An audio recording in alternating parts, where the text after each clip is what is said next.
Move the 2 main mounting points inward, and the 4 side mounting points outward.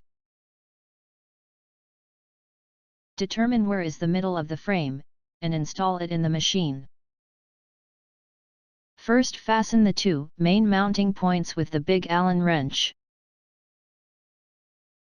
Make sure there is no space between the frame and the 2 main mounting points.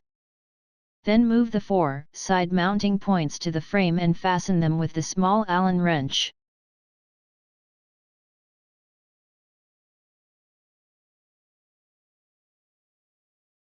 Make sure the bolts are fastened tightly. Failure to fasten any of these bolts might lead to damage to the frame. Finally, set the desired tension. Put the middle of the knob at the desired tension.